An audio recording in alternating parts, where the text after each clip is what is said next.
Guys, we're about 90 days away from some real drama happening. No, it's not the Real Housewives of Atlanta, and it's not Basketball Wives, and it's not the NFL preseason. Nope, it's even better than that. In late August, we are going to see the buffoonery of the Democratic National Convention. And guess what city's hosting it? Drum roll, please! Chicago. The city of Chicago is going to host the Democratic National Convention, and its neighbor state, Wisconsin, will be hosting the Republican National Convention. But we don't really give a damn about Wisconsin because Wisconsin is not terrible like Illinois.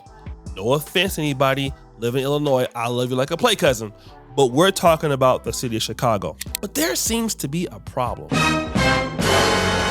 The problem is, well, the migrant crisis is there. Rewind! Now, as you know, I've been covering here on this YouTube channel, and by the way, stop the show. If you like this content on Kangana, subscribe, hit the bell. We'd love to have you here. I've been talking about the migrant crisis and how it's affected the African-American community, specifically on the South Side. Now, the South Side and the West Side of Chicago are areas in which African Americans typically live. And of course, Cata Trust, who I've talked about a lot on this channel, found out right away from her aldermen that the migrants were coming her way. How did you get involved with the situation with the migrants? Because, like I said, prior to any of this, I personally, haven't, known who you were until this situation. But maybe some people also, have noticed you, and also all throughout the country, many people say, man, Chicago, they really doing this. So yeah, could you explain that to the people that may just not know? Well, let me just say this. I'm just a regular person here from the city of Chicago. I'm not a person that's known. And how I got involved with the migrant crisis is we got a phone call from our alderman letting us know that Amerson Park, which is the park where my children grew up playing football. My husband coached football and baseball at that park. We got a call saying that park was going to be taken away from the community and used as a migrant shelter. And we immediately got on the phone. We started calling the people in the community. We called all of our elected officials.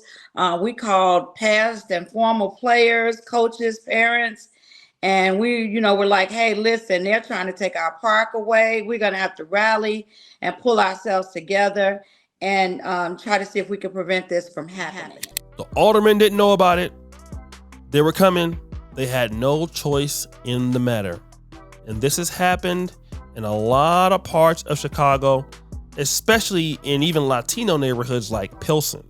A lot of these migrants are being put in many places across the town that nobody knows about. But now we have the legendary 11th Ward. The 11th Ward has a few neighborhoods, which are Bridgeport, Armour Square, and Canaryville. Now, Canaryville is an old Irish community, and the 11th Ward has very little African Americans like Pilsen. It has about 3%, but it has a lot of Asians and whites. And you know what? Migrants haven't been coming there. But stop the show. Rewind! Remember what I told you about that Democratic National Convention? You know, the one that Brandon Johnson is trying to make sure that riots don't happen in front of? Yeah, that Democratic National Convention. The problem is you have too many migrants looming around downtown. So they can't let these people who are coming all over America to the DNC, seeing these migrants sending Kit Kat bars in front of the convention. It just looks bad on the party. Would you let somebody come to your house and you have your underwear, and I mean your underwear with the, the doo-doo stains in it, like on the floor? Like, we know that you have them, but you just don't want anybody to see it, right? I know it's just not me. So we can't have them seeing that you got all that stuff going on, dirty dishes, dirty socks. It's there, but you want to try to hide it. And this is what the DNC wants to do. But boy, are these people mad in the 11th Ward. Let's find out. Now to some confusion over the migrant crisis. The mayor's office planned to possibly relocate hundreds of new arrivals to the south side ahead of the Democratic National Convention, despite strong opposition from neighbors and also the alderwoman of that ward. Now the mayor's office admits they never spoke to the building owner of Canaryville Space before looking to turn it into a shelter. CBS 2's Sabrina Franza explains. Hidden behind a tree-lined street, this warehouse in the Canaryville neighborhood was under consideration to become Chicago's newest migrant shelter. It's a warehouse that hasn't been used in so many years. Now, their alderman is Nicole Lee, who is Asian, as you can see, very successful businesswoman, and she is pissed about how this is coming about. But like my man Search for Uhuru says, this is what you vote for when you vote Democrat. Things in life that happen when you're a Democrat that don't make any goddamn sense. Which is, why do you want to move those migrants from downtown when you brought them there? You should let everybody just see them. See them for what they are, because you put them there.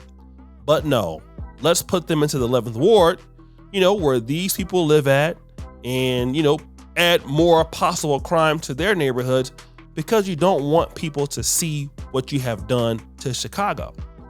My mother used to always tell me something very interesting.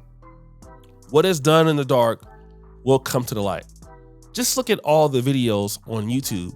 You can see what's happening in New York City, even cities like Denver. All over the country, we know what's going on. Nobody is stupid. So why impact other people? The reality is it doesn't matter what color you are. Black Chicago has a gripe. That's true. But Pilsen, which is Latino, has a gripe. Now the whites and Asians get a taste of this. You see, everybody loses when you have a progressive as a mayor. And like I said, this is gonna force so many people in Illinois to turn red, especially in the Chicago market.